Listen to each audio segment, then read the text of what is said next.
অন্তর্বর্তী সরকারের সংস্কার উদ্যোগকে সমর্থন করতে বিশ্বব্যাংক বাংলাদেশকে $3.5 বিলিয়ন মার্কিন ঋণ সহায়তা দেবে।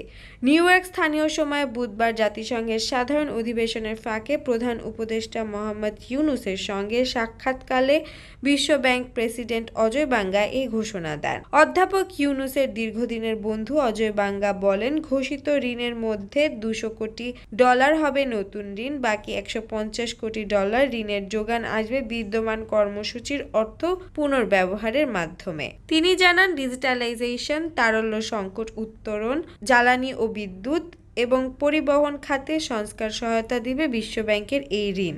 সাক্ষাৎকালে অধ্যাপক ইউনূস অন্তর্বর্তী সরকারের যে সংস্কার কর্মসূচি নিয়েছে সেই উদ্যোগকে বিশ্বব্যাংকের পাশে থাকার আহ্বান জানান। অধ্যাপক ইউনূস বলেন, দেশ পুনর্গঠনের একটি বড় সুযোগ এটি। বিশ্বব্যাংকের প্রেসিডেন্ট বাঙ্গা দক্ষিণ এশিয়ার জ্বালানি খাতে সহযোগিতার বিষয়ে আলো করেন। নেপাল ও ভুটানের উৎপাদিত জলবিদ্যুৎ কিভাবে ভারত ও বাংলাদেশ সহ প্রতিবেশী দেশগুলো পেতে পারে তা নিয়েও আলোচনা হয়। এদিকে জাতিসংঘের সাধারণ পরিষদের অধিবেশনের ফাঁকে সাইডলাইনে প্রধান উপদেষ্টা ডক্টর মোহাম্মদ ইউনূসের সঙ্গে সাক্ষাৎ করেছেন চীনের পররাষ্ট্রমন্ত্রী ওয়াং ই। ৮ ঘণ্টা বৈঠকে চীনা পররাষ্ট্রমন্ত্রী বাংলাদেশের সরকারের প্রধান দায়িত্ব নেওয়া ডক্টর ইউনূসকে অভিনন্দন জানান।